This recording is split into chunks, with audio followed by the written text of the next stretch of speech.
Meus amigos, enquanto o governo e a velha mídia passadora de pano repetem que o Brasil está crescendo, os números que vêm das fábricas contam uma história completamente diferente.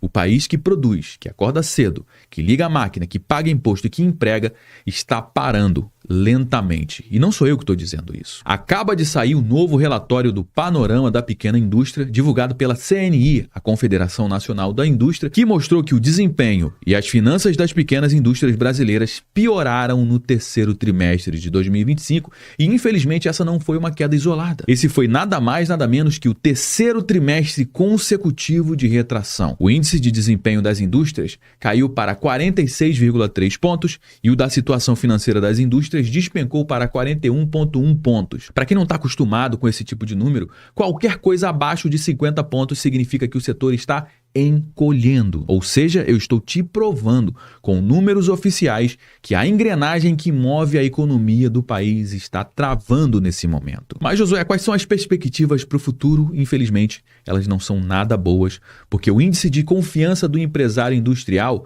que mede as expectativas para o futuro, o número ficou também em 46,7 pontos em outubro de 2025 e agora você já entende que qualquer coisa abaixo de 50 pontos significa retração. E já são 11 meses consecutivos de pessimismo entre os pequenos industriais, quase um ano inteiro sem acreditar que o amanhã vai ser melhor do que hoje. Isso mostra que o brasileiro perdeu completamente a esperança nesse país, cara. E dá para entender o motivo. A gente tem hoje um país com a carga tributária que assola a nossa economia. E segundo o levantamento, esse é o principal problema apontado por 40% das empresas. Ou seja, é o Estado metendo a mão cada vez mais no caixa da empresa por meio dos impostos. E os juros altos vêm logo em seguida, travando o crédito e proibindo quem tenta investir, quem tenta crescer, quem tenta contratar nesse país. E quando o empresário finalmente consegue produzir, ele enfrenta outro problema, que é o problema da demanda, a demanda fraca, com as pessoas consumindo cada vez menos no nosso país. A concorrência da China também pesa, com o nosso governo dando incentivos às empresas chinesas e pesando a mão nas companhias nacionais. Cara, isso não faz o menor sentido. E qual que é o resultado? Menos produção interna, menos investimentos e menos empregos. Um efeito dominó que vai da fábrica até a mesa do trabalhador. Porque quando uma pequena indústria quebra, o comércio também da esquina sente o golpe, o caminhoneiro, a dona de casa, o Brasil inteiro sente os impactos econômicos. E o mais irônico é a gente ouvir o governo falar em retomada do crescimento, enquanto quem realmente faz a economia girar está sufocado por impostos, por burocracias e juros nas alturas. Não tem como um país crescer se o motor que impulsiona a economia está totalmente estrangulado. E o motor da economia brasileira sempre foi a pequena e média indústria, que corresponde por quase 30% dos empregos formais nesse país. E o problema que a gente está encarando hoje, a gente já viu isso acontecer num passado muito recente. Nos anos 80, durante a chamada década perdida, o Brasil viveu algo muito parecido, com inflação alta, juros estratosféricos, indústria enfraquecida e um Estado que gastava muito mais do que produzia. Qual que foi o resultado? Foi o maior colapso industrial da história do nosso país, com fábricas fechando, empregos sumindo e uma geração inteira vendo o sonho de prosperar virar pó. Fábricas históricas como a FMN, quem é que lembra da Fábrica Nacional de Motores, que produzia caminhões, tratores e até automóveis e simbolizava o Brasil industrial, fecharam as portas. O país que sonhava em ser potência virou apenas um exportador de grãos e minério. A Argentina recentemente trilhou o mesmíssimo caminho, apostou em crédito alto, impostos altos e protecionismo e hoje tem menos indústria do que teve há 40 anos atrás. E o que a gente está vendo agora, nesse exato momento no Brasil, é o início de um colapso silencioso, do tipo de colapso que não explode de uma única vez, mas ele vem corroendo por dentro. Fábrica por fábrica, emprego por emprego, até que um dia a gente acorda e percebe que o país que produzia agora não produz mais absolutamente nada. E quando o Brasil deixa de fabricar, ele deixa de crescer, ele deixa de ser livre, porque um país que depende dos outros até para gerar emprego é um país que perde o direito de escolher até o seu próprio futuro. Mas antes de a gente entrar a fundo aqui no nosso conteúdo, você já ficou perdido quando o assunto é economia? Já se sentiu travado numa roda de conversa porque você não sabia explicar o que é inflação, taxa de juros ou dívida pública? Foi exatamente por isso que eu escrevi o livro Economia para quem nunca estudou economia. Essa aqui ainda é a versão de teste que eu mandei imprimir para ver como é que ia ficar. Ainda não temos o livro físico, mas temos o livro digital. O livro foi feito para você que não entende absolutamente nada de economia, nunca estudou isso, mas quer aprender de uma forma simples e direta como as decisões lá de Brasília afetam no seu bolso, aqui no seu dia a dia, no preço da comida, no crédito no banco, no seu salário e até nos seus sonhos. Aqui no livro, eu cortei a enrolação, cortei o economês e mostro realmente o que importa, como proteger o seu dinheiro, não cair mais nas narrativas de políticos nem nas manchetes que distorcem a realidade, todo mundo sabe disso. E se você não quiser mais se sentir perdido quando o assunto é economia e quer usar esse conhecimento para se proteger, para se preparar para o futuro, esse livro ele foi feito para você. Eu deixei o link aqui na descrição do nosso conteúdo e também no primeiro comentário fixado. Clica, você vai para uma página e lá tem todas as informações de como você pode adquirir o seu exemplar hoje mesmo. Pois é, meus amigos, a indústria brasileira está passando por um período extremamente delicado, não é de hoje, já há muitas décadas, mas principalmente agora no último ano, o sinal de alerta acendeu e acendeu forte. Olha essa matéria que saiu aqui no Poder 360. Desempenho e finanças das pequenas indústrias pioram no terceiro trimestre de 2025. Quais são os principais vilões? Carga tributária e juros altos continuam pressionando o caixa dos pequenos negócios, confiança e perspectivas seguem negativas. Divulgado agora pela CNI, pela Confederação Nacional da Indústria. Não sou eu que estou falando isso, é um órgão oficial. Tem muita gente que fala, Josué só traz notícia negativa, o que eu posso fazer? Eu gostaria de estar dizendo que a indústria brasileira está crescendo, que está gerando mais emprego, que está fazendo mais investimento, que a nossa economia está crescendo. Eu gostaria muito de estar falando sobre isso. Mas eu não crio notícias, eu só reajo e principalmente as notícias que vêm de fontes oficiais. Por mais que eu não acredite 100% nos dados divulgados pelo IBGE, por exemplo, números oficiais que são muito manipulados, mas eu pego principalmente isso para te mostrar que até os órgãos oficiais estão mostrando que a situação da nossa economia está em um momento grave. Tá entendendo? Então vamos lá. De julho a setembro, o índice de desempenho do segmento das pequenas indústrias fechou em 46,3 pontos, agora em 2025. E como é que foi no ano passado? Foi 47,5 pontos. Ou seja, estamos em um momento pior. Porque você entendeu, né? Qualquer coisa abaixo de 50 significa retração. Que a retração aumentou em 1,2 pontos de um ano para o outro. Tá entendendo, né? E o índice da situação financeira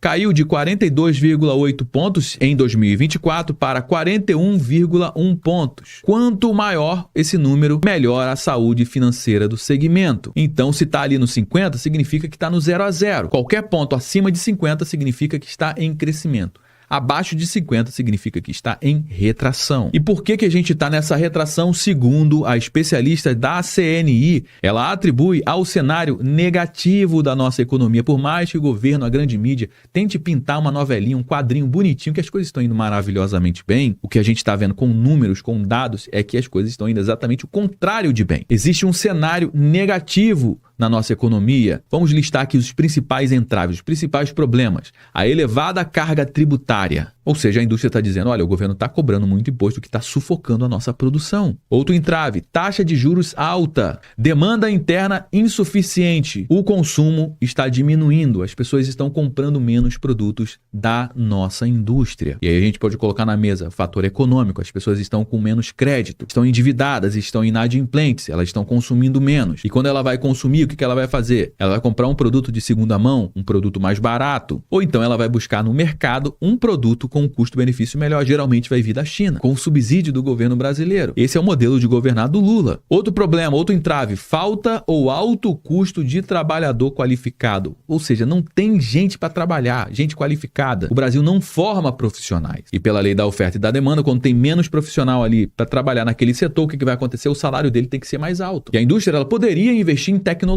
por uma tecnologia que vai gerar mais resultado com menos custo. Só que não tem como investir no país com a taxa de juros proibitiva que existe aqui. Tecnologia é cara. Outro entrave, que é um clássico aqui do Brasil, que é a burocracia excessiva. Competição desleal, incluindo informalidade e contrabando. Conforme os produtos vão ficando mais caros, as pessoas vão lá para o mercado negro buscar uma alternativa que está vindo de outro lugar, num contrabando, numa informalidade. Por quê? Porque é muito mais barato, porque não tem a carga tributária, é o custo do Brasil. E as pessoas preferem comprar um produto clandestino, contrabandeado ou que foi produzido na informalidade do que comprar esse produto numa indústria totalmente legalizada. É a tal da curva de Laffer, meu amigo, que diz o seguinte, conforme o governo vai aumentando imposto, ele vai arrecadando mais.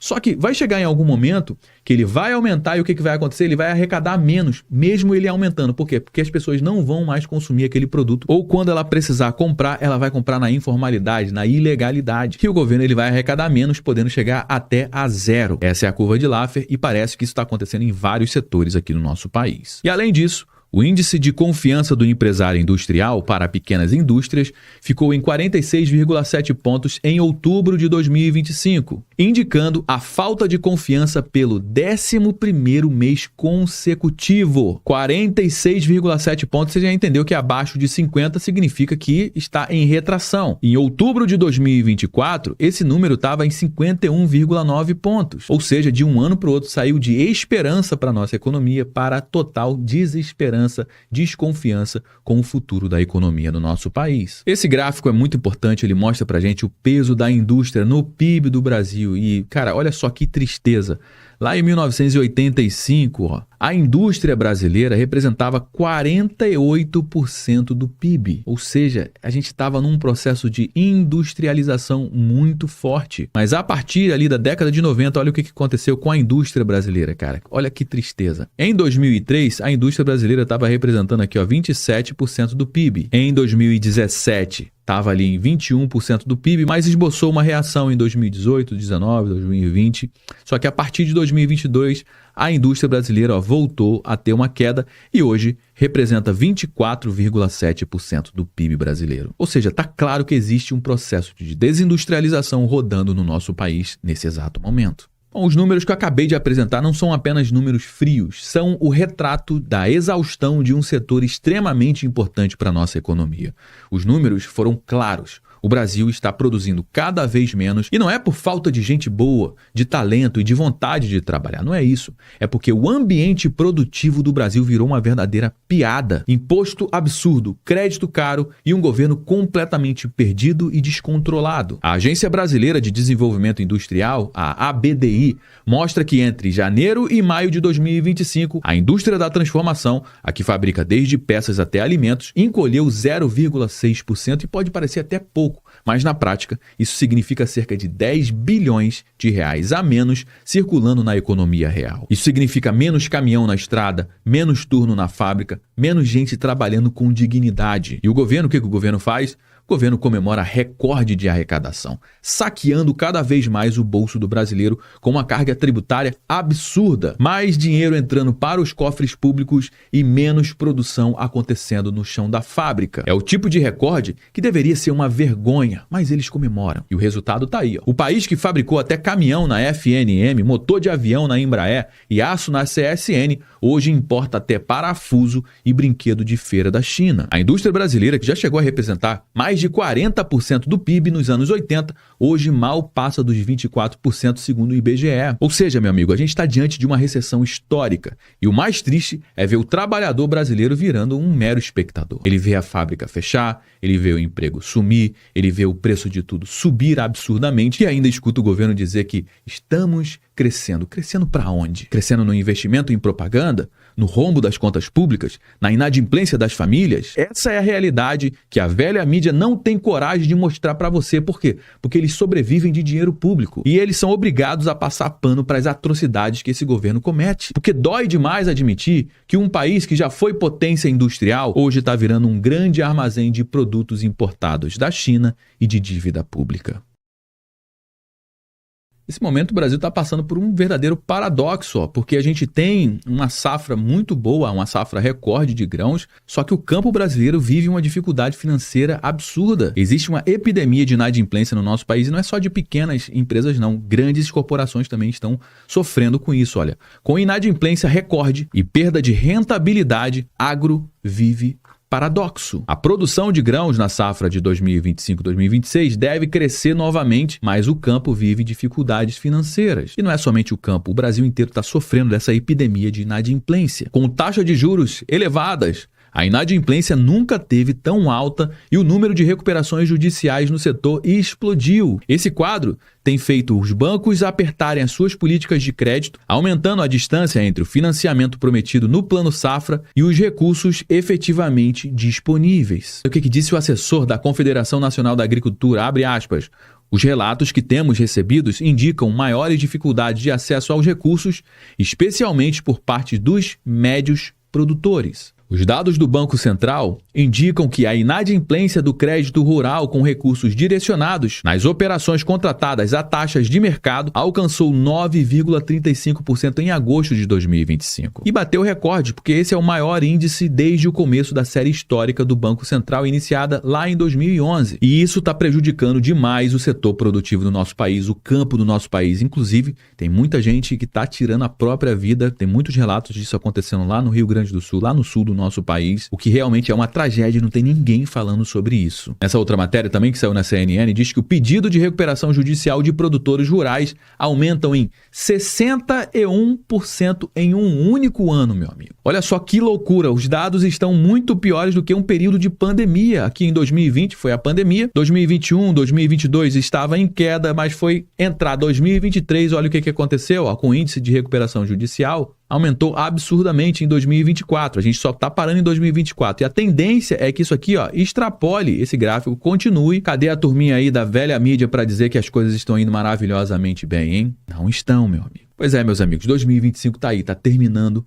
com um país completamente exausto, uma indústria que parou totalmente, a produtividade caiu e o empresário brasileiro, a população brasileira, a gente foi deixado sozinho para carregar o peso do Estado. O crédito continua travado, os juros seguem sufocando os investimentos, não tem perspectiva de queda e o governo segue descontrolado e se gaba de arrecadar cada vez mais. Enquanto o mundo inteiro está numa corrida por tecnologia, por reindustrialização, como por exemplo os Estados Unidos estão trazendo as fábricas de volta para o seu país, a Europa também está fazendo a mesma coisa, investindo pesado em energia limpa e inovação, o Brasil segue exportando matéria-prima e importando produto acabado. Esse é o alerta que eu tenho feito bastante ultimamente aqui nos nossos conteúdos. Por quê? Porque a gente precisa muito abrir os olhos para isso. Porque um país que não produz, ele depende. E quem depende é obrigado a baixar a cabeça e obedecer. E se a gente não mudar a rota a partir de agora, o Brasil vai continuar sendo gigante apenas no discurso, na bravata e minúsculo na prática.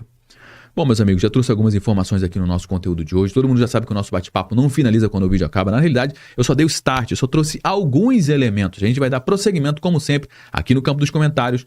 Deixa sua mensagem, eu quero saber o que você acha disso tudo. Você sabe muito bem que a sua participação é extremamente importante para dar corpo aqui para a nossa conversa. É extremamente importante você também compartilhar esse conteúdo com mais pessoas, afinal de contas, tudo que eu trouxe aqui você não vai ver sendo divulgado amplamente na grande mídia, você pode ter certeza disso. Então faz o seguinte, compartilhe esse conteúdo, assim você me ajuda a propagar essa mensagem para cada vez mais pessoas. Se você gostou do nosso conteúdo, deixa o seu like, aproveite para se inscrever aqui no nosso canal também. Eu me chamo Josué Aragão, um grande abraço e a gente se vê agora, no nosso próximo conteúdo.